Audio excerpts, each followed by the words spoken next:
Physics पढ़ी, chemistry पढ़ी, bio पढ़ा, थैंक गॉड उनसे छुटकारा मिला, है ना। अब हमें किसी भी तरीके की केमिस्ट्री, फिजिक्स, केमिस्ट्री पढ़ने की जरूरत नहीं। और इसके साथ आपके लिए एक अच्छी चीज क्या हुई कि आपने अपनी लाइफ को +1 में ही एक direction they the. What is that direction? कि आपने चूज कर लिया है कि हमने कॉमर्स स्ट्रीम लेनी है और जो भी मेरा फर्दर करियर बनना है वो किस में बनना है, that is going to be there only with the commerce stream. अब कॉमर्स स्ट्रीम के साथ आपका क्या फ्यूचर हो सकता है? आप सीए बन सकते हो, आप बीकॉम करोगे, आप सीएस करोगे, आप एसीसीए कर सकते हो, आप फाइनेंशियल एनालिस्ट बन सकते हो। So many opportunities are here, जो कि हम बाद में डिस्कस करेंगे। अगर मैंने आप लोगों की इंट्रोडक्शन दी है, let me introduce my self. My self is Rashmi and I am here for your economics teacher. कितनों ने सेंट स्टीफन स्कूल का नाम सुना है? कैसा है? कैसा है? अच्छा है। गुरनूर, आपने सेंट स्टीफन्स का नाम सुना है? Yes, ma'am. Yes, ma'am. Right. So this Rashmi ma'am is from Saint Stephen's School. As an educator, I have completed my, this year, I have completed my 25 years. Right. तो मेरे पास ये जो आपकी economics है, इसको पढ़ाने का 25 years का एक्सपीरियंस है। I am here in the top panel. I am discussing with each and everything कि क्या होता है, जो भी आपकी पॉलिसीज बननी है और क्या इंपॉर्टेंस है, कैसे करियर बनना है, राइट। अब ज्यादा ना कुछ बोलते हुए, you are all here, let me focus on economics only first, क्योंकि मेरा जो सब्जेक्ट है, what is that, that is to be taken as an economics. जब मैं इकोनॉमिक्स को डिस्कस कर रही हूँ, you all are here to understand कि इकोनॉमिक्स होता क्या है। आपके पास बिल्कुल नया subject, it's all together a new subject. आपको पता ही नहीं कि इकोनॉमिक्स क्या है। किसी बच्चे को पता है कि इकोनॉमिक्स क्या होती है? Can you tell me? Anyone? कोई नहीं बता पाएगा, क्योंकि आपके लिए तो all together it's a new subject. Let me tell you कि economics is not only the subject of commerce stream. जो आपका ये सब्जेक्ट है, आपके पास जब आप 10th पास आउट कर लेते हो, तो मेरे टाइम पे और आपके टाइम पे भी unfortunately you have got only 4 streams to be opted. Parents के पास सिर्फ 4 चॉइसेस होती हैं। वो 4 चॉइसेस क्या हैं? कि मेरा बच्चा मेडिकल में जाएगा, और I am going to have a non medical, और is it going to be a commerce, और it is going to be a art group, जिसको हम ह्यूमैनिटीज बोलते हैं। तो हमारे पास सिर्फ ये 4 चॉइसेस हैं, और इन 4 चॉइसेस में एक इकोनॉमिक्स ही एक ऐसा सब्जेक्ट है जो आपके पास कॉमर्स स्ट्रीम में भी आता है, और आपके पास और कहां पर आता है? It is going to be in a humanities. आपका अकाउंट्स है, वो सिर्फ कॉमर्स ग्रुप में है। आपका बिजनेस स्टडीज है, वो सिर्फ कॉमर्स ग्रुप में है। तो आप ये देखो कि ये जो सब्जेक्ट है इकोनॉमिक्स, इसकी इतनी इंपॉर्टेंस है कि इनको हमने कॉमर्स स्ट्रीम में भी रखा, और कॉमर्स स्ट्रीम के साथ साथ हमने इसको ह्यूमैनिटीज में भी रखा। और जैसे कि मैंने आप सबको बताया कि I am having a 25 year experience of economics, मैं सिर्फ सीबीएसई को नहीं पढ़ाती, मैं सीबीएसई पढ़ाती हूँ, मैं आईएससी पढ़ाती हूँ, मैं फॉरेन यूनिवर्सिटीज को पढ़ाती हूँ, मैं प्रोफेशनल कॉम्पिटिशन्स के लिए पढ़ाती हूँ। अगर किसी बच्चे ने इंडिया छोड़ के +2 के बाद बाहर जाना है, कनाडा जाना है, ऑस्ट्रेलिया जाना है, तो वहां के बच्चों की भी जो इकोनॉमिक्स है, I am teaching them also. And through that experience मैं आपको बड़े कॉन्फिडेंटली विथ फुल ऑनेस्टी एक चीज तो डिक्लेयर कर सकती हूँ कि आज की डेट में आप जिस मौसम में जा रहे हो, आप जिस सिस्टम में जा रहे हो, एक इकोनॉमिक्स ही ऐसा सब्जेक्ट है जो साइंस स्टूडेंट भी पढ़ना चाहेगा और जो नॉन साइंस स्टूडेंट है वो भी पढ़ना चाहेगा। अगर आपके पूरे सब्जेक्ट्स में से इकोनॉमिक्स एक ऐसा सब्जेक्ट है जिसके साथ आपको इंडिपेंडेंट करियर बनता है। अगर आप बाहर की यूनिवर्सिटीज में जाओगे, सो टॉप लिस्ट में अगर आप बच्चों से पूछोगे कि आपकी क्या चॉइस है, तो आपकी एक लिस्ट होती है ना, तो टॉप हिट लिस्ट में आपका सब्जेक्ट कौन सा है? That is economics. Everybody prefers कि मेरे को इकोनॉमिक्स पढ़ना है। हार्वर्ड यूनिवर्सिटी में चले जाओ, वाटरलू में चले जाओ, जौन सी मर्जी university you name it, universities are starting a special program with reference to the subject to be called as economics. So it means it is a sign of relief कि we are on the right path, हमने कुछ भी गलत नहीं किया। अगर मैं आपको बताऊं, अगर आपके मन में, क्योंकि इट इज अ बिगनिंग, आपके मन में डर है यार लोग क्या कहेंगे, 95% 10th में आए और मैंने कॉमर्स ले लिया। हमें इंडिया में लोगों की ज्यादा फिक्र होती है ना, हाय मैंने कॉमर्स ले लिया, लोग क्या कहेंगे, या फ्रेंड्स क्या बोलेंगे, ही आर्ट ग्रुप ह्यूमैनिटीज कौन करता है आजकल। तो एक बहुत बड़ी एक आई ओपनर मैं चीज बता रही हूँ आपको कि ये कॉमर्स और ह्यूमैनिटीज करके आपके पास आगे क्या क्या ऑप्शंस हैं। बीए करोगे आप, बीए मतलब बैचलर इन आर्ट्स, आपके पास क्या ऑप्शंस हैं? Of course MBA, of course MFA है, मास्टर ऑफ फाइनेंशियल आर्ट्स, आपके पास सीए है, आपके पास सीएस है, आपके पास सारे ऑप्शंस खड़े हैं, राइट। फिर आपके पास अगला ऑप्शन क्या है जो कॉमर्स स्ट्रीम के बाद होता है, that is a bachelor of commerce. जब आप बीकॉम करोगे तो नेचुरली आप क्या, एमबीए तो है ही है, बट एमबीए के साथ आपके पास ये वाले भी हैं, बट इसके साथ आपके पास एसीसी है, आपके पास एक्चुअल साइंस एक सब्जेक्ट होता है, that is also going to be there, right. BCom के साथ अगर आप अपने साथ एक लॉ का कॉम्बिनेशन रखते हो और साथ में एमबीए करते हो तो वो भी कॉम्बिनेशन है आपके पास। फिर आपके पास नॉन साइंस में, साइंस ग्रुप में बीटेक आ गया, या आपके पास क्या आ गया, एमबीबीएस आ गया। एमबीबीएस तो टोटली एक डिफरेंट डिग्री है। इसके बाद तो आपने करना क्या है, सिर्फ एमडी ही करना है आपने। बीटेक के बाद आपके पास चॉइस कुछ नहीं बचती है, सिर्फ किसकी चॉइस बचती है, एमबीए की चॉइस बचती है, और तो कोई चॉइस है ही नहीं है। कुछ भी करना है मेरे को, मेरा अल्टीमेट पर्पस क्या है, हम क्यों पढ़ाई करते हैं, हमारा पर्पस क्या है, क्या है कि मेरा स्टैंडर्ड ऑफ लिविंग अच्छा हो, मेरा करियर सेटलमेंट अच्छा हो। हर एक पेरेंट्स की यही इच्छा है कि मेरे बच्चे का अच्छा करियर बने, उसको अच्छी जगह के ऊपर जॉब मिले। एंड माय डियर स्टूडेंट्स, आज तक आपको ये बात किसी ने नहीं बताई होगी, द हाईएस्ट, एक मेडिकल को छोड़ के बाकी जितनी भी स्ट्रीम्स हैं, corporate sector, self practice, highest paid, आपके पास कौन सा ऑप्शन है, वो ये ऑप्शन, हाईएस्ट पेड, लाखों में करोड़ों में इन लोगों का पैकेज जाता है जब इनकी नौकरी लगती है। तो are we on a wrong way, कहीं हम गलत रास्ते पे चल रहे हैं? नहीं, हम बिल्कुल सही रास्ते पे चल रहे हैं। अब ये सही रास्ता क्या है, हमें कैसे पता चलता है, how do I come to no.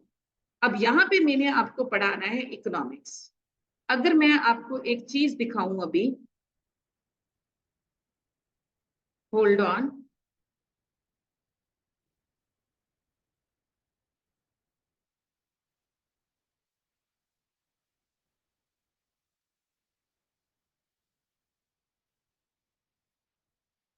सी, मेरे पास मैंने क्या लिखा है, इकोनॉमिक एक्यूमेन। मतलब क्या है इसका, कि इकोनॉमिक्स का मतलब क्या है, उसकी रैशनैलिटी, उसकी इंपॉर्टेंस क्या चीज है। अभी तक मेरे को छोड़ के मेरे साथ जितने भी बच्चे यहाँ पे जुड़े हुए हैं, वो किस कैटेगरी में है, they are in the category of a common man. अब कॉमन मैन, आम आदमी हो आप। अब आम आदमी क्या सोचता है, कैसे सोचता है आम आदमी, कि नो नॉलेज अबाउट लाइफ, मेरे पास कोई नॉलेज, आपको पता ही नहीं कि मैंने बनना क्या है, मैंने सीए बनना है, मैंने लॉयर बनना है, मैंने प्रोफेसर बनना है, मैंने क्या बनना है।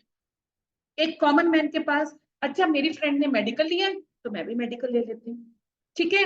No clue about available resources और नो स्ट्रेटजी अबाउट द, एक आम आदमी के पास भटका हुआ है, इट डजंट नो कि मेरे पास क्या रिसोर्सेज, मेरे पास कितने पैसे आ रहे हैं, मेरे पास कोचिंग कहाँ से मिल सकती है, मैंने कौन से स्कूल में एडमिशन लेना है, मेरे पास टीचर्स कौन सी हैं, मेरे पास बुक्स कौन सी हैं। एक आम आदमी को इसके बारे में किसी भी तरीके की, एक आम स्टूडेंट की बात कर, आई am not talking here about आम आदमी, I am talking here about a common student, they don't know about these things, they wastage of resources, वो हिट एंड ट्राई। अच्छा, आज मैं इस जगह के ऊपर गया, नहीं पसंद आया, then I am going to have on the other thing, आपको वो भी पसंद नहीं आया, मतलब आप keep on doing experiment experiment experiment. सबसे इंपॉर्टेंट लाइन मैंने यहाँ पे ध्यान लिखी है, विद एन एटीट्यूड। आपका टशन देखते ना, अपनी क्लास में बच्चे होते हैं, ए क्या फर्क पड़ता है, हो जाएगा कोई बात नहीं, टशन, एटीट्यूड, मैम देखी जाएगी, अभी बहुत टाइम पड़ा है, common dialogue of the students, right. तो उनके पास किसी भी तरीके की कोई क्लैरिटी नहीं है, दे आज एक अपनी ही चाल वो चल रहे हैं, मिल गया तो भी ठीक है, नहीं मिला तो भी ठीक है। उसके बाद उनके पास क्या है, एटीट्यूड क्या है, देख लेंगे, कोई क्लैरिटी नहीं है, कोई रोड मैप नहीं है उनके पास, सिर्फ अंधेरे में तीर चला रहे। अभी भी आप अंधेरे में तीर, आप लोगों में से कुछ बच्चे अभी भी ऐसे ही होंगे जिनको अभी क्लैरिटी नहीं। तो क्या हुआ, एंड ऑफ द डे, जब सारी जर्नी आपकी खत्म होगी, जब आपने देखा अरे यार जो मेरे साथ फ्रेंड बैठा था वो तो सीए बन गया, हाय यार जो मेरे साथ फ्रेंड बैठा था उसका तो बड़ा अच्छा बिजनेस चल गया, मेरे साथ जो फ्रेंड बैठा था वो तो यूनिवर्सिटी में लेक्चरर लग गया, मैं तो कुछ भी ना कर पाया। आपके अंदर क्या आएगी, एंजाइटी आएगी, फ्रस्ट्रेशन आएगा, पेन, सुसाइडल टेंडेंसीज, डिप्रेशन आपके अंदर भी, क्योंकि जब आपके पास एक क्लियर कट गोल नहीं है, आपके पास फ्रस्ट्रेशन है, आपके पास डिप्रेशन है, आपके पास सब कुछ हाथ से निकल गया। अब मैंने यहाँ पे क्या लिखा है कि इकोनॉमिक्स एक्यूमेन, मतलब इकोनॉमिक्स आपको क्या बनाती है, ये आ गया मेरा दूसरी तरफ कौन, रैशनल, मेरा दूसरी तरफ कौन आ गया, रैशनल। रैशनल मैन कौन है, fully aware about the life goals. कई बार जब मैं क्लास में होती हूँ बच्चों से पूछा जाता है, टीचर पूछती है फर्स्ट क्लास में, बताइए आपका क्या एम है, वो बच्चा कहता है I want to be a lawyer, I want to be a fashion designer, I want to be like Kapil Sharma, I want to like M S Dhoni.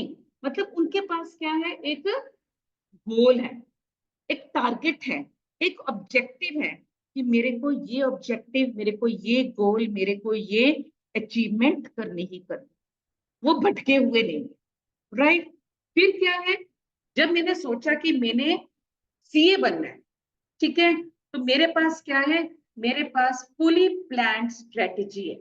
Strategy क्या होती है, planning with full vision about the availability of the resources and how to have, मैंने यहाँ पे एक नया word लिखा है, और ये वर्ड मैंने कहाँ से डिराइव किया था, what is the common platform on media today, हर एक चीज कहाँ पे अवेलेबल होती है ना, गूगल पे तो होती है, ये मूवीज वगैरह कहाँ पे होती है, किस चीज पे, कौन से प्लेटफॉर्म में है वो, कम ऑन, ओटीटी, ओटीटी, आजकल हर क्या है, सारी चीजें किसके ऊपर है, ओटीटी के ऊपर है। तो मैंने उस ओटीटी से क्या वर्ड निकाल दिया, ओईई। अब ये ओईई क्या है बाद में बताऊंगी, बट इतनी बात याद रखो कि एक रैशनल मैन के पास क्या है, full awareness about the resources, full resources, कि मैंने अगर एमएस धोनी बनना है, एमएस धोनी बनने के बाद मेरे पास कौन से रिसोर्सेज, मेरे पास कितना फाइनेंशियल है, मेरे पास कितने कोचेज हैं, मतलब कोई भी तरह का रिसोर्स है, मेरे को उसकी पूरी नॉलेज है। मैं हवा में तीर नहीं मार रही कि देख लेंगे कैसे बनना है, बस बनना है, ऐसा नहीं है, मेरे पास पूरी क्लैरिटी है। फिर क्या है, how to move ahead, what are the pros and cons with the backup plan. ये अगर मैं एमएस धोनी की तरह क्रिकेटर नहीं बना तो कोई बात नहीं, मैं एमबीए करके, मेरे पास इतनी ताकत है, इतनी कैपेबिलिटी है कि मैं एमबीए करके कहीं ना कहीं जॉब करना शुरू कर, राइट। फोकस्ड, उनका जो रैशनल मैन होता है, उनका क्या होता है, फोकस्ड माइंड होता है, वो मेडिटेशन करते हैं, योगा करते हैं और सबसे ज्यादा फिर फाइनली वो अपने करियर की पीक के ऊपर पहुंच जाते हैं। मतलब इकोनॉमिक्स आपकी सबसे पहला लेसन आज का क्या है? अगर मैं पूछूं इकोनॉमिक्स क्या होती है, मेरे को खुद को नहीं पता इकोनॉमिक्स क्या होती है, बट इकोनॉमिक्स आपको सिखाती क्या है? इकोनॉमिक्स आपका ये विजन क्लियर करती है that what is the difference between an economic man and an rational. और इकोनॉमिक्स किसको स्टडी करती है? इकोनॉमिक्स स्टडी करती है only the behaviour of a rational. जो ये एटीट्यूड दिखाते हैं ना, देख लेंगे, इकोनॉमिक्स कहती है गो टू हेल, मैंने आपको इकोनॉमिक्स में पढ़ना ही नहीं, I am not interested to reach out to you. तो पहला सबक आपके लिए आज क्या है कि economics what is it going to teach you? It is going to teach about the behaviour. मैंने यहाँ पे क्या वर्ड लिखा? About the behaviour. किसका बिहेवियर? रैशनल मैन का। रैशनल मैन कौन होता है? रैशनल मैन कौन है? एनिमल्स हैं, प्लांट्स हैं, ह्यूमन बीइंग है। तो इकोनॉमिक्स किसके बिहेवियर को स्टडी कर रहा है? Economics is going to be a study about a human being.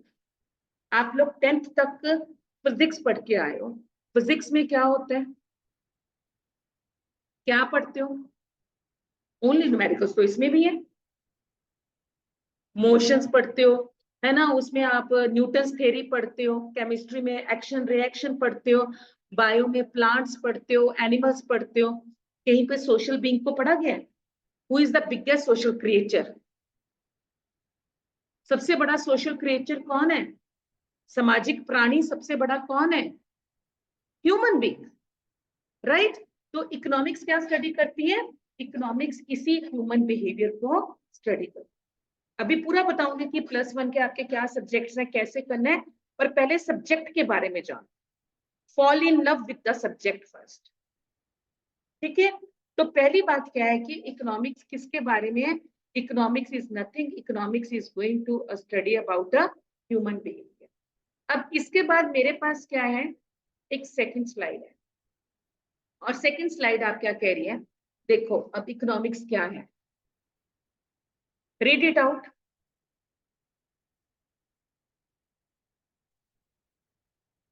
Economics क्या है?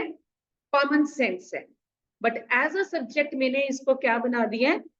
कॉम्प्लिकेटेड। कॉमन सेंस क्या होती है? What is the common sense? बताओ, शाबाश।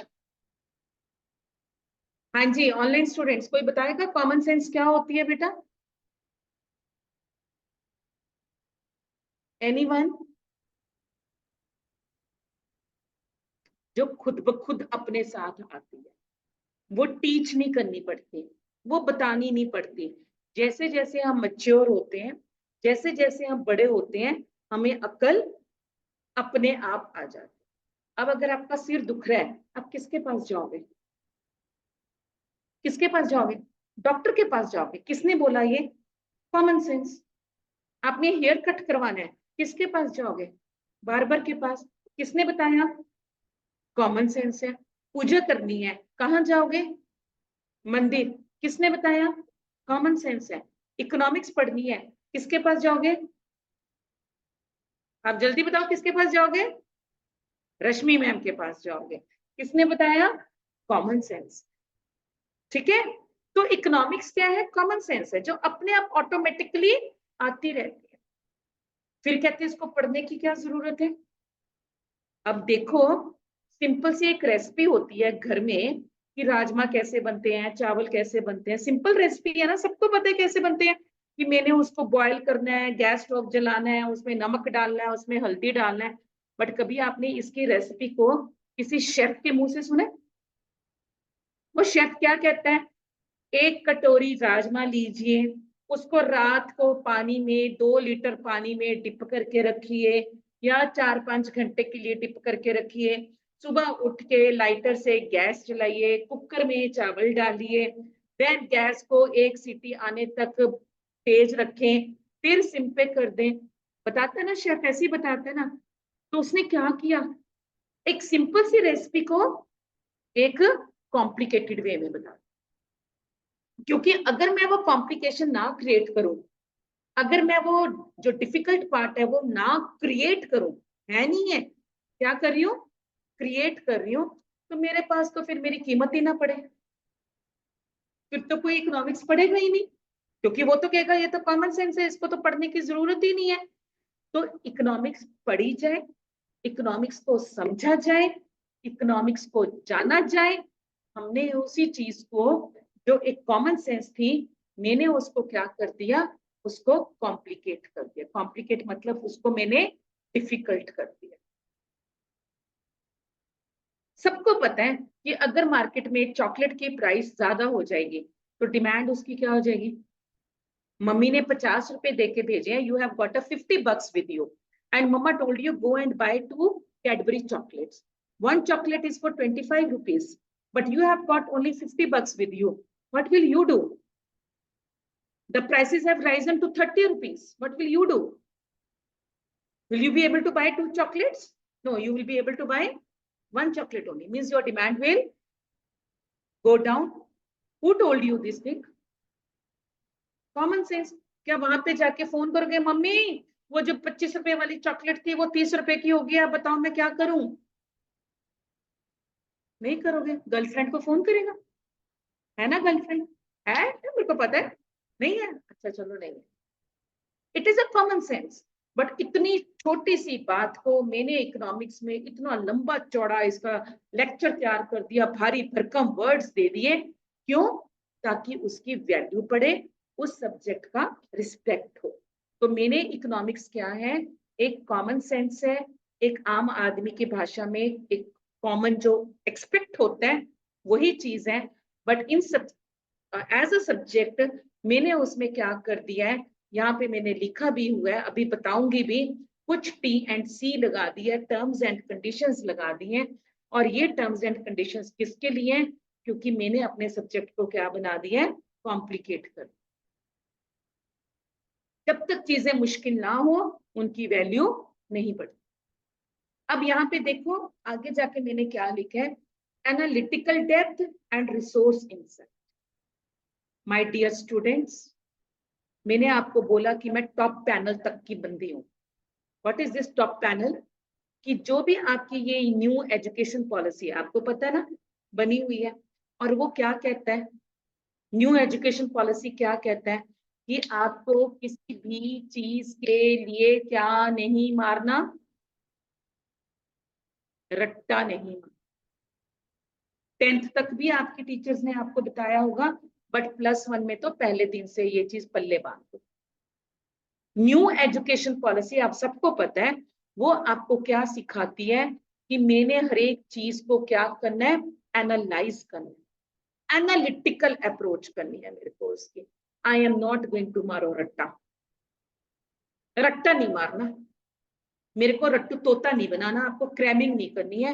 हर चीज को क्या करना है, आपने एनालाइज करना। वो कई बारी न्यूज़पेपर में आप देखते हो ना, कई बारी कार्टून आता होता है, जान बूझो जानो, समझो बूझो और जानो, नहीं समझो जानो और बूझो। कब खेली है ये गेम? कुछ भी नहीं खेला। न्यूज़पेपर में आती है ना 2 इमेजेस आती हैं, और वो आपसे पूछता है find out 10 differences in 2 minutes और इन 1 minute. What is that? Analysis, presence of mind, कि अपने आप को उस सिचुएशन में डालो जो सिचुएशन आपके आगे दी जाइए, और फिर मेरे को बताओ कि उसका क्या सॉल्यूशन। ये होता है एनालिसिस करना, ये होता है एनालिटिकल डेप्थ। कि अपने रट्टा नहीं मारना। रश्मि मैम ने बताया था, price up demand down, price down demand up, रट्टा मारा सारे रास्ते में, प्राइस ऊपर जाएगी डिमांड नीचे जाएगा, प्राइस नीचे जाएगी डिमांड ऊपर जाएगा, सारे रास्ते रट्टा ही मारते रहे ना। मिट्ठू राम क्या बोलते हैं, वो तोते को बोलते हैं ना, मिट्ठू रोटी क्या बोलते हैं, I forget the line, but तोता जो होता है, पैरट जो होता है, it is called as a रट्टू तोता। क्यों? क्योंकि वो जो आप बोलते हो ना, आपको वो रिपीट करता है। हमने वो नहीं बनना, हमने एनालिटिकल रखना है, एनालिसिस करना है। कोई भी चीज दी है मैंने, कोई भी क्वेश्चन दिया है, उसमें आपको अपने आप को पहले इंफॉर्मेशन को समझना है, जानना है, उसको अंडरस्टैंड करना है, और अंडरस्टैंड करने के बाद फिर आपने देखना है कि इसका अल्टीमेट आंसर क्या हो। And I am going to give you that practice. I am not going to ask you what economics is. What do we mean by law of demand? No. मेरे पास जितना भी क्वेश्चन बैंक है वो किसके लिए? That is an analytical term. कि आपको हर एक चीज को गहराई से समझना। Concept, I am non for what? I am non for concept clarity. मैं इसके लिए जानी जाती, मैं रट्टे नहीं लगती। आपको गहराई से वो चीज समझाई जाएगी कि अगर ऐसा हुआ तो क्यों हुआ, और अगर हो गया तो अब क्या हो। और इसी चीज को गहराई से समझने के लिए सबसे बड़ा उसका टिप भी, प्रॉब्लम भी मैं ही दूंगी और उसका सॉल्यूशन भी will be given by me only. तो हर एक चीज को गहराई से समझने के लिए मेरे पास यहाँ पे क्या है? 3 C's। और आपको मेरे सेशन में ये 3 C's हमेशा रखने पड़ेंगे। और वो 3 C's क्या है? कि first, I need to be connected. आपको मेरे साथ क्या होना पड़ेगा? कनेक्ट होना पड़ेगा। कनेक्ट होने का मतलब कि जो मेरे दिमाग में आ रहा है वो चीज आपके दिमाग में भी आ रहा है। आपके घर में आपके पेरेंट्स हैं, आपके ग्रैंड पेरेंट्स हैं। मैंने एक वर्ड पिछली स्लाइड में दिया था, मेडिटेशन। मेडिटेशन में हम क्या करते हैं? What do we do? क्या करते हैं? हम अपने को अपने साथ या अपना जो भगवान होता है उसके साथ क्या करते हैं? कनेक्ट करते। कनेक्ट करने का मतलब कि मेरा ध्यान नहीं जा रहा कि मेरे फोन पे क्या नोटिफिकेशन आई है, इंस्टा के ऊपर रील देखनी है, मेरी फ्रेंड की कॉल आ रही है। तो जब आप कनेक्टेड हो मतलब आप अपनी डिस्ट्रैक्शंस को क्या कर रहे हो? खत्म कर रहे हो, अवॉइड कर रहे हो, मिनिमाइज कर रहे हो। और जब आप किसी चीज के साथ कनेक्ट हो जाते हो, देखते हो ना, जब आप मूवी देखते हो आपके अंदर क्या होता है? यार इसके बाद क्या होगा, अरे यार वेट हो रहा है, इसके बाद क्या होगा, मैं तो वेट ही नहीं कर सकती। मतलब आपके पास क्या होती है? Second C, and that is your curiosity. कोई रील डालता है, आपके अंदर एक्साइटमेंट होती है क्योंकि आप उसके साथ कनेक्टेड हो जाते हो। कई रील्स तो आप ऐसे फटाफट से निकाल देते हो। क्यों निकाल देते हो? क्योंकि आप उसके साथ कनेक्टेड नहीं हो। जब आप कनेक्ट हो जाते हो आपको वो अच्छी, कनेक्ट किसके साथ होगे? जब वो आपको अच्छी लगनी शुरू हो जाती है तो आपके अंदर ऑटोमेटिकली क्या होगा? क्यूरियोसिटी होगी। क्यूरियोसिटी क्या होगी? कि एक डॉक्टर व्हाइट कोट ही क्यों पहनता है और एक लॉयर ब्लैक कोट ही क्यों पहनता है? हर एक चीज का आंसर है। अगर प्रॉब्लम है तो सॉल्यूशन है, अगर सॉल्यूशन है तो प्रॉब्लम है। But I need to be a curious author. Third मेरे पास क्या आ गया? कंसिस्टेंसी। ये नहीं कि एक बारी मैंने कनेक्ट कर दिया अपने आप को और फिर अगली बारी से मैं फोन पे लेके आ गया। नो, कंसिस्टेंट का मतलब ठहराव। मेरे को अपने आप को क्या करना है? I need to have a stabilisation. मेरे को स्टेबलाइज भी करना है उस रास्ते के ऊपर, चाहे वो रास्ता जितना मर्जी कठिन होगा, बट उस रास्ते के ऊपर मेरे को, क्योंकि मेरे पास गोल है, मैं एक रैशनल मैन हूं, तो मेरे को उसको चलना है। तो ये है एनालिटिकल डेप्थ। उसके बाद आ गया आपके पास कि economics as a common sense तो है, बट उसमें होता क्या है? पहला वर्ड क्या है? क्योंकि ये ह्यूमन बींग्स को पढ़ती है तो ये सोशल साइंस है। इकोनॉमिक्स क्या है? एक सोशल साइंस होगी, क्योंकि सोशल में, सोसाइटी में कौन रहता है? ह्यूमन बींग रहता है। जानवर में और इंसान में क्या फर्क है? What is the difference in these two? Mind. कि हम अपनी इमोशंस को एक्सप्रेस कर पाते हैं, हम सोच सकते हैं कि ये चीज गलत है या ये चीज ठीक है। तो animals are not to be taken as a social creature, but human beings हैं, हम उसको क्या लेते हैं? एक सामाजिक प्राणी लेते हैं। हम उसको एक सोशल ह्यूमन सोशल क्रिएचर लेते हैं। और इकोनॉमिक्स, जैसे कि मैंने अभी आपको बताया कि ये किसका बिहेवियर स्टडी करता है? It studies about the behaviour of a human beings. तो ये क्या बन गया? It is to be taken as a social science. अब सोशल साइंस है, हम एक ह्यूमन बींग है, हम ह्यूमन बीइंग सारा टाइम क्या करते हैं? We are going to study about the relationship based upon certain terms and very important line, my favourite line. घर में देखो, आप छोटे बच्चे हो अभी, कभी घर में बुआ आ जाती है, कभी घर में ताई आ जाती है, कभी चाची, मासी, मामा, चाचू, ये सारे क्या है? रिलेशनशिप्स ही तो है ना आपके। अब मम्मी बुआ आ रही है, समर वेकेशन शुरू हो गए, ठीक है, और मम्मी कह रही है कि अब बुआ के बच्चों को क्या देना है, तो उससे पहले मम्मी क्या देखेगी कि बुआ आप सबके लिए क्या लेकर आई है। सिंपल सा फंडा है ये, राइट। आपने अपने फ्रेंड को बर्थडे गिफ्ट देना है, पर पहले आप क्या देखोगे? ये आपके फ्रेंड ने आपको क्या दिया था। जिंदगी है, जिंदगी के कड़वे सच है ये, ठीक है। ताई ने कितना शगुन दिया है, तो मैं भी उतना ही शगुन दूंगी। पड़ोस में से कितना शगुन आया बेटे की शादी में, तो मैं भी उसके बेटे में जाके शादी में इतना ही शगुन दूंगी। कॉमन डायलॉग्स है ये, हम सब करते हैं ये। मतलब ये क्या है कि मैं किसी के साथ कैसे रिलेशनशिप कर रही हूँ, और वो रिलेशनशिप किस चीज के ऊपर बेस्ड है? Terms and conditions. जो मेरे साथ जैसे डील करेगा, मैं उसके साथ वैसे ही डील करूंगी। और यही चीज आपके पास किस में काम आएगी? इकोनॉमिक्स में काम आएगी, क्योंकि इकोनॉमिक्स भी किसके बारे में स्टडी करता है? ह्यूमन बीइंग्स और उसके साथ रिसोर्सेस। हर एक चीज के लिए, रोटी खानी है तो आटा रिसोर्स है, नींद नहीं आ रही तो फोन रिसोर्स है, रील देखना है, ठीक है, समझ में नहीं आ रहा तो यूट्यूब रिसोर्स है। हर एक चीज का, बर्थडे पार्टी देनी है तो पैसा रिसोर्स है। हर एक चीज का मेरे पास कोई ना कोई कोई ना कोई रिसोर्स है। बट उन रिसोर्सेज के साथ मैंने कैसे डील करना है, मेरे को कैसे उनको समझना है, उनका कारण क्या है, उसका इफेक्ट क्या पड़ रहा है, वो सारा हम किस में पढ़ेंगे? We are going to study that in economics. And that is why we are going to say कि इकोनॉमिक्स एज अ सब्जेक्ट क्या बन जाती है? कॉम्प्लिकेटेड बन जाती है, क्योंकि मेरे को हिसाब किताब रखना है। अगर ताई ने मेरे को 500 रुपए शगन दिया तो तुम मैं 1100 क्यों दूं? मैं भी कितना दूंगी? 500। हिसाब किताब तो रखना है। हम तो इंसान है, भगवान जी भी हिसाब किताब रखते हैं। भैया तेरे पिछले जन्म का ये हिसाब किताब था, तेरे को इस जन्म में पूरा करना पड़ेगा। तो everything, every little action of your life is based upon what? It is based upon T and C, terms and conditions. इतनी बड़ी बड़ी पेपर में ऐड आती है, flat 80% off, flat 60% off, but end में क्या लिखा होता है? T and C applies. छोटा सा बिल्कुल, है ना।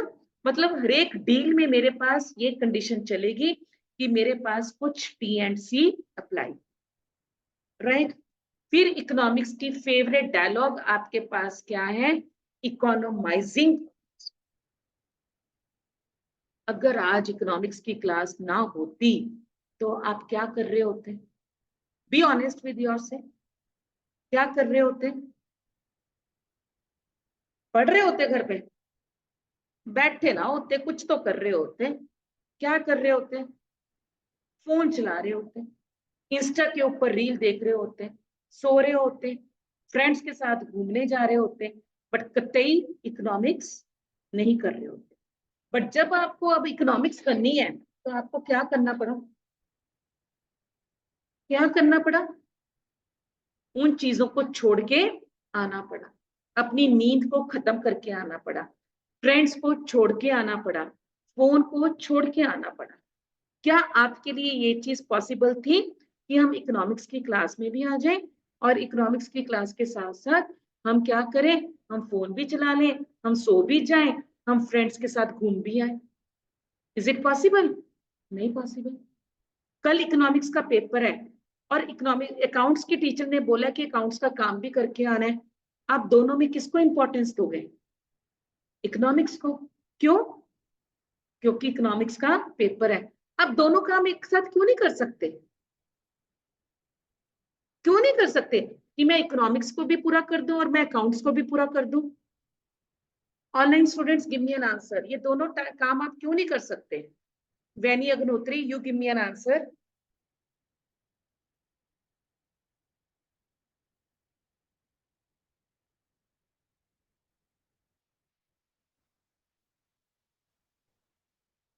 जल्दी बताओ, हम दोनों काम इकट्ठे क्यों नहीं कर सकते? नहीं, और भी कोई रीजन हो सकता है। ऑनलाइन स्टूडेंट्स कोई भी बताओ, why it is not possible कि मैं अकाउंट्स को भी उतना ही टाइम दे दूं और मैं इकोनॉमिक्स को भी उतना ही टाइम दे दूं? भैया टाइम कितना होता है? कितना होता है? कम ऑन, कितना होता है? एक दिन में कितना टाइम होता है? 24 आवर्स। कभी आपने सुना है कि मेरे पास जितना बड़ा रिचेस्ट ऑफ द रिच है, एलॉन मस्क है, जैकमा है, बिल गेट्स है, अंबानी है, कि उसने एक दिन को 36 घंटे का बना दिया? नहीं, पॉसिबल ही नहीं। एक दिन मेरा कितने घंटे का रहेगा? 24 घंटे का ही रहेगा। टाइम भी मेरे पास क्या है? रिसोर्स है। और अगर मेरे को इकोनॉमिक्स में ज्यादा टाइम देना है तो मेरे को अकाउंट्स में क्या करना पड़ेगा? टाइम को कम करना। फंडामेंटल है। जिस दिन घर में कड़ी चावल बनते हैं, क्या उस दिन घर में चपाती बनती है साथ में? अगर चपाती बनती है तो उसकी क्वांटिटी क्या बनती है? कंपैरेटिवली कम बनती है। मतलब कि मेरे को क्या करना है, इस टर्म को हम डिटेल में डिस्कस करेंगे, इकोनोमाइज करना। इकोनोमाइज का मतलब क्या है? कि मेरे को बैलेंस रखना है। मेरे को लकीर का फकीर नहीं बनना कि कड़ी चावल के साथ, अगर रूटीन में मेरे पास घर में 20 रोटियां बनती थी तो चावल के साथ मेरे को 20 रोटियां बनानी ही बनानी है। अगर मैंने बनाई तो वो क्या हो जाएंगी? वेस्ट हो जाएंगी। और मैं कौन हूं? रैशनल मैन हूं। और रैशनल मैन का सबसे बड़ा तकिया कलाम, सबसे बड़ा स्लोगन, कि मैं किसी भी तरीके से अपने रिसोर्सेज को वेस्ट नहीं करना। और यही चीज हमें कौन सिखाएगा? This will be taught to me by whom? By the subject economics. Human behaviour को स्टडी करना है। बट इस ह्यूमन बिहेवियर में हमें ये भी क्या देखना है, जो कि मैंने अभी आपको पिछली स्लाइड में बताया था, द टर्म OEE। तो ये OEE क्या था? That was to be taken as optimum, optimum, efficient and effective. सारी रिसोर्सेज की कहानी है। मम्मी बताओ ना, आपके पास कितने पैसे हैं? सच्ची सच्ची बताओ, आपके पास कितने पैसे? किसी को नहीं बताऊंगा। What is this? Resource. Everyone is concerned about this. मम्मा भूख लग रही है, जल्दी बताओ ना, मैगी पड़ी है कि नहीं पड़ी है? क्या चीज है? रिसोर्स है। Everything is to be taken as that. और मैं एक कॉमन स्टूडेंट और एक रैशनल स्टूडेंट में क्या फर्क हुआ? कि एक कॉमन स्टूडेंट अपने रिसोर्सेज को क्या करेगा? वेस्ट करेगा। बट एक रैशनल मैन अपने रिसोर्सेज को क्या करेगा? OEE करेगा, optimum, efficient and effective utilisation of resources. किसी भी हालत में मैं अपने रिसोर्सेज को क्या नहीं करना? वेस्ट नहीं करना। और ये नॉलेज, ये अंडरस्टैंडिंग, ये मेच्योरिटी मेरे को कौन सा सब्जेक्ट सिखाएगा? That will be given to you by economics. Last but not the least, आपके पास मेरा बनाया हुआ एक तकिया कलाम, की chain to be carried through out.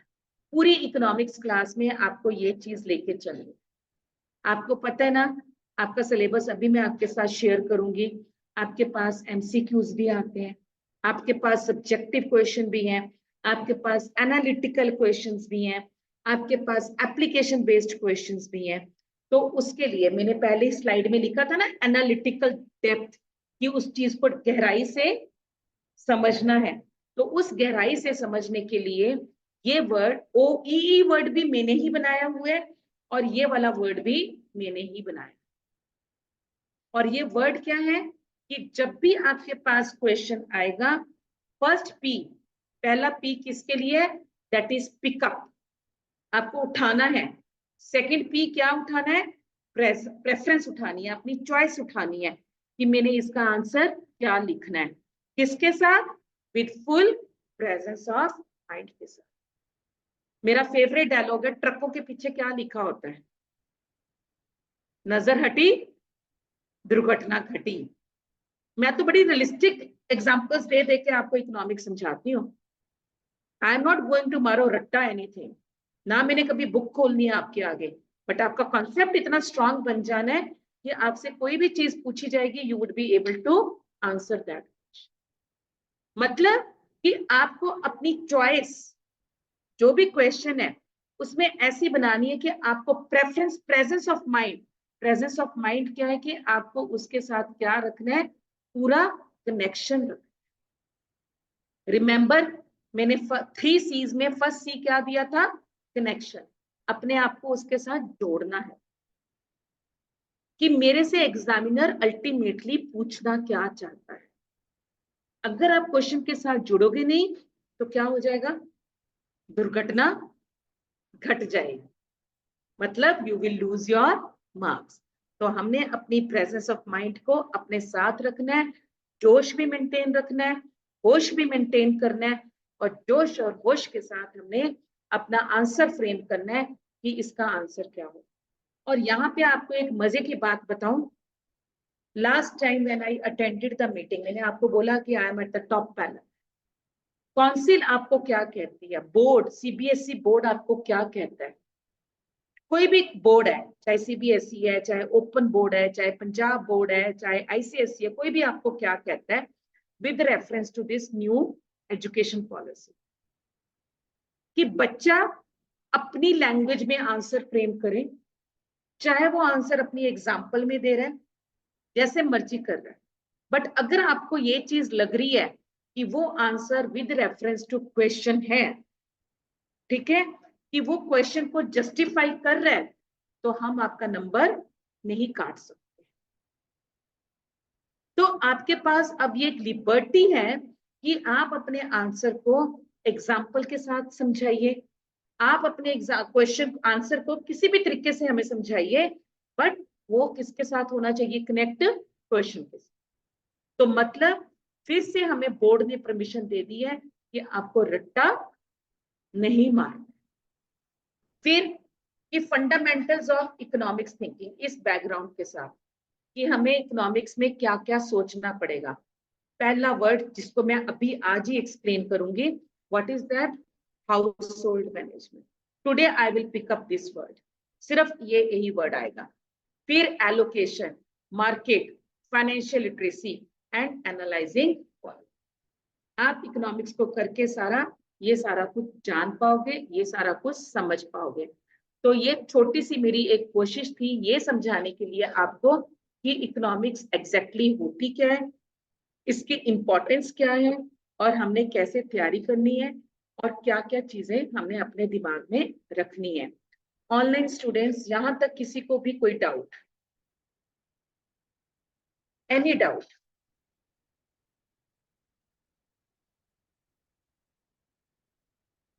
No doubt anyone? Okay, very good. Danny, Yuvraj, any doubt? No, there is no doubt. Okay. मैंने अभी ऑनलाइन स्टूडेंट्स बताएंगे कि मैंने अभी कौन सा वर्ड बताया था कि अभी मैं डिस्कस करूंगी, कौन सा वर्ड बताया था जी?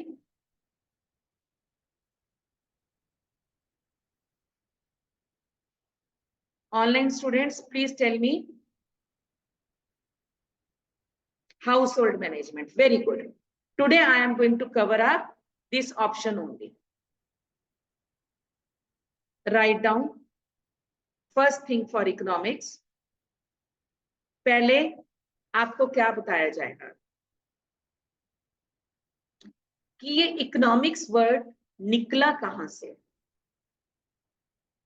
Late me tell you this thing कि इकोनॉमिक्स कोई आपका, वो कहते हैं ना, पुश्तैनी सब्जेक्ट, पुश्तैनी subject, it has not been inherited. आपके साथ आपको जायदाद में नहीं मिला, इसका क्या हुआ है, इसका बर्थ हुआ है, इसको पैदा किया गया है।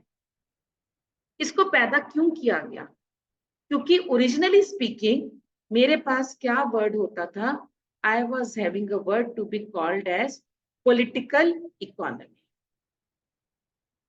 मतलब, अभी रुक जाओ, मतलब it was a combination of political science plus economics. सालों साल, सदियों से सदियां हम क्या पढ़ते गए कि इकोनॉमिक्स क्या है? नथिंग, क्योंकि इकोनॉमिक्स था ही नहीं। क्या है ये? Political economy.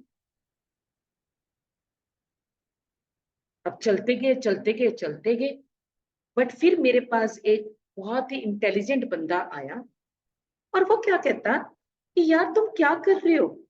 इकोनॉमिक्स अपने आप में सच अ ब्यूटीफुल सब्जेक्ट, और आपने उसको पॉलिटिकल इकोनॉमी में डाल के रखा हुआ है। No, it needs to be treated separately, it has to be taught separately. आप क्यों इसको एक अलग से रिस्पेक्ट नहीं दे रहे हो?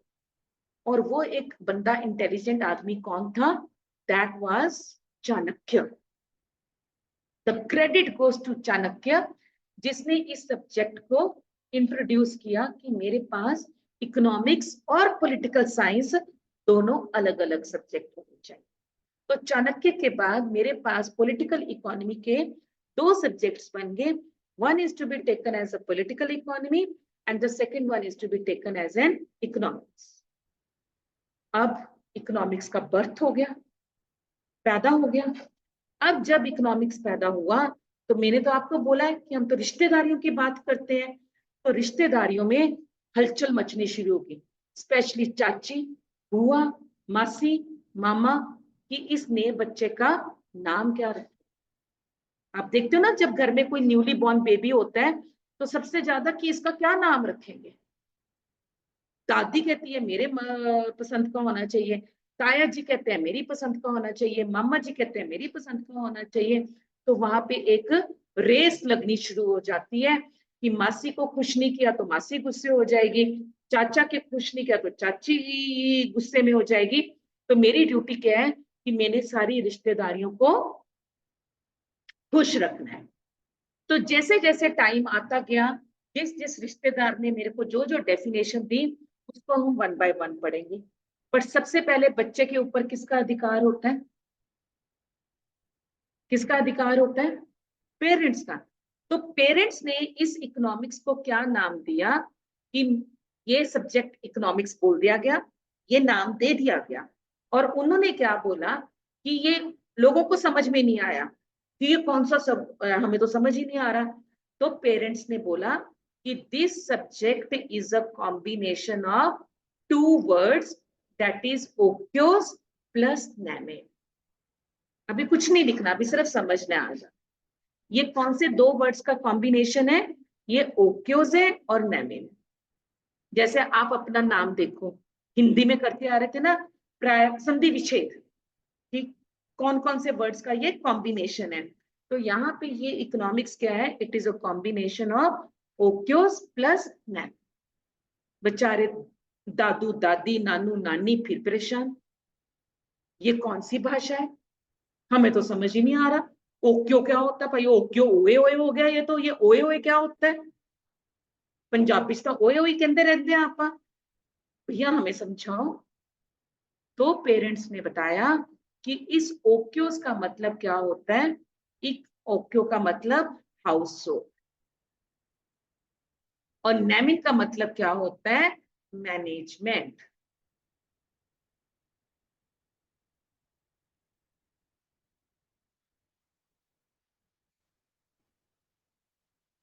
आई बात समझ में? तो इकोनॉमिक्स का मतलब क्या है? House hold management. अब बात फिर हो गया कि ये हाउस होल्ड क्या होता है। हाउस होल्ड क्या होता है माय डियर स्टूडेंट्स ऑनलाइन? मतलब जिसमें मैं हर किसी को बारे में, हर किसी के बिहेवियर के बारे में स्टडी करें। एक बात तो आप सबको पता है ना कि इकोनॉमिक्स क्या है? Economics is a study about human behaviour. सुबह सुबह जब आपने स्कूल जाना होता है, ओके, और टीचर ने इंस्ट्रक्शंस दी थी कि आज प्रॉपर स्कूल यूनिफॉर्म में आना है, you should have a tie, you should have a school shoes, you should have a socks, और टू प्लेट्स में आना है, रिबन लगा के आना है। और सुबह सुबह बस लेट हो रही है, ठीक है, बट आपने अपनी सॉक्स इधर उधर कहीं फेंक के रखी हुई थी, तो आप क्या बोलते हो? आप उस टाइम आपका क्या बिहेवियर होता है? आप क्या बोलते हो? टेल मी, आप बताओ। आपको अपनी सॉक्स नहीं मिल रही, आप क्या करोगे फिर उस टाइम के ऊपर? ज्यादा सोचना नहीं है, जो करते हो वही बताओ। नहीं, वो तो टीचर ने स्ट्रिक्ट इंस्ट्रक्शंस दी थी, नहीं तो मैं इंटरनल असेसमेंट में -10 कर दूंगी। कोई भी पहन के चले जाओगे फिर तो आप कॉमन स्टूडेंट होगे, देख लेंगे क्या फर्क पड़ता है। टीचर ने इंस्ट्रक्शन दी है तो स्कूल की सॉक्स ही पहन के जानी है, क्या करोगे? आया ना मेरा पुत्र, मम्मी से पूछेंगे, मम्मी मेरी सॉक्स कहाँ पे है, मम्मी मेरी सॉक्स नहीं मिल रही, मम्मी इकोनॉमिक्स की बुक नहीं मिल रही। सबसे ज्यादा आवाज किसके ऊपर जाती है? मम्मी के ऊपर जाती है। और मम्मी फिर बताती है कि ये चीज यहाँ पे। घर में जितने भी फैमिली मेंबर्स हैं, हर किसी की कौन सी चीज कहाँ पर पड़ी है वो सिर्फ एक इंसान को पता है, और वो कौन है? Mummy. And that is why you know my online students कि वर्ल्ड के बेस्ट इकोनॉमिस्ट जो हैं, जो इंटेलेक्चुअल्स हैं, बड़े बड़े बिजनेसमैन हैं, बड़े बड़े पॉलिटिकल लीडर्स हैं, वो क्या कहते हैं? Who is the best economist of the world? हर कोई किसको बेस्ट इकोनॉमिस्ट कंसिडर करता है? That is to a housewife. क्योंकि एक हाउसवाइफ है जो क्या करती है, चीजों को प्रॉपरली मैनेज करके रखती है, तरतीब में रखती है, सिस्टमेटिकली। मैनेजमेंट का मतलब क्या होता है? सिस्टमेटिक। और जब चीज कोई सिस्टमेटिक होगी, वहां पे क्या चीज नहीं होगा? अब ये आंसर आप लोग दोगे, वहां पे क्या चीज नहीं होगा अगर वो चीज सिस्टमेटिक है? Gurnoor, please unmute yourself and give me an answer. Ma'am chaos। Chaos नहीं होगा? क्योस नहीं होगा तो क्या नहीं होगा? आगे चलो, थोड़ा सा आगे। मेरे साथ कनेक्ट रहे हुए थे तो मैंने एक ही शब्द के ऊपर जोर डाला था, वो कौन सा शब्द था? Which one was that word? What will not happen if I am systematic? उधर बस का टाइम हो रहा है, उधर सॉक नहीं, स्कूल सॉक्स नहीं मेरे को मिल रही, मम्मी को आवाज दे रही हूँ, तो अगर यही चीज मेरी जगह के ऊपर रखी भी होती तो क्या ना होता? Time waste. Time waste. तो why thank you for this word, कि मेरे पास, अगर मेरे पास प्रॉपर मैनेजमेंट होती, मैं प्रॉपर टाइम टेबल के हिसाब से काम कर रहा हूँ, मेरी चीज जहां पे है वहीं पे पड़ी है, और मेरे को पता है कि जरूरत के टाइम पे मेरी चीज वहां पे पड़ी है, तो what is not going to happen? There is not going to have any kind of wastage. और इकोनॉमिक्स में मैंने आपको पहले ही बता दिया कि हम सब कौन है? हम सब रैशनल मैन है। And being a rational man हम क्या नहीं करते? हम वेस्टेज ऑफ रिसोर्सेज नहीं अफोर्ड करते। और अब आपके पास यहाँ पे ये भी आ गया कि ये हाउस होल्ड मैनेजमेंट है, और जब मैं चीज सिस्टमेटिक करती हूँ, तरकीब से करती हूँ, ऑर्गेनाइज्ड वे में करती हूँ, तो I will going to have least wastage of resource. Clear है ये बात? अब उसके बाद आपके पास अगला वर्ड क्या आ गया? House hold. हाउस होल्ड का हिंदी मतलब क्या होगा? What will be? Vaini Agnihotri, आप बताओगे या Shreya? What will be the meaning of house hold?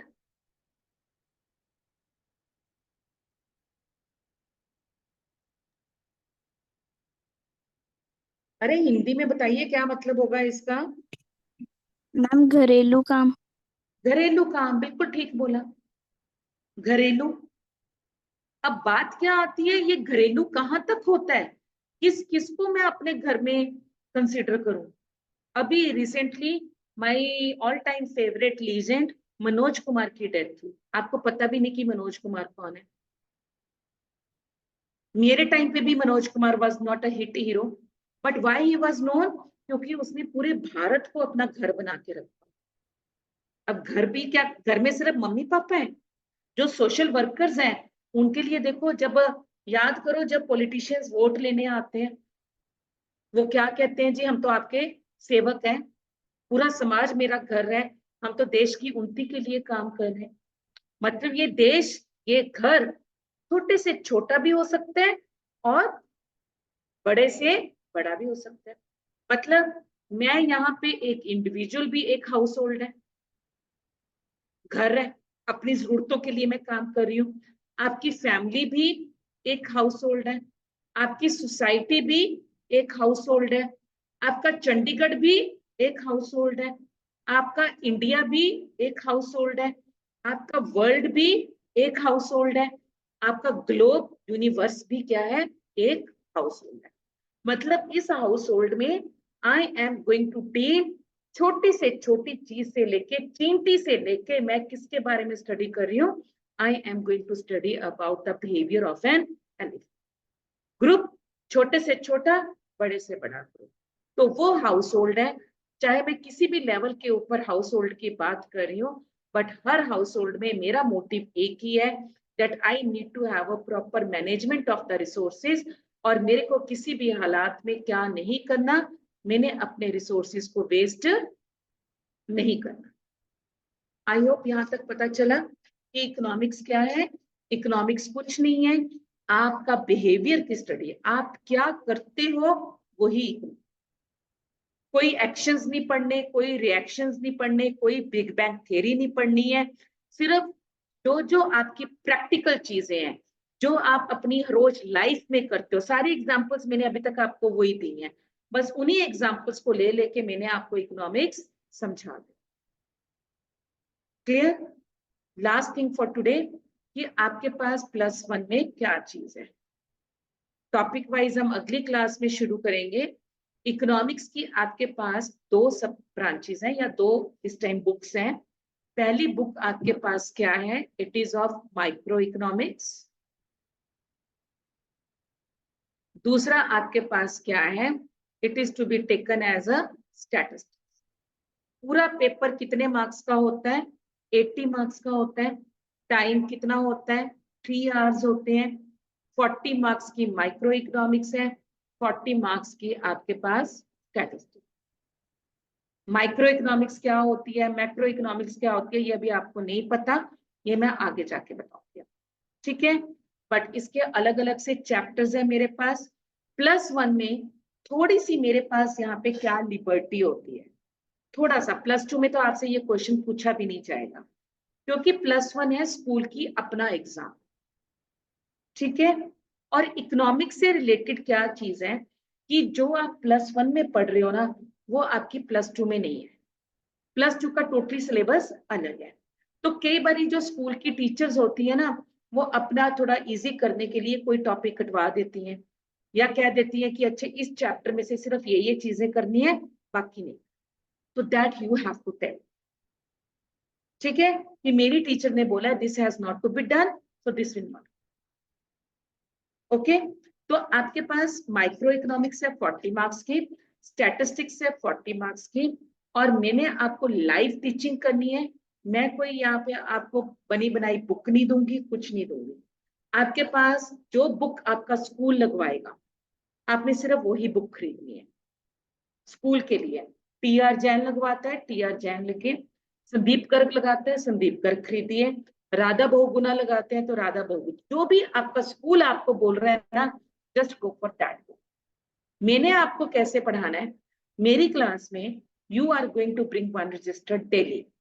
जब भी मेरी क्लास हो, मैं chapter wise, topic wise, simple language में I will take the notes, I will make you understand.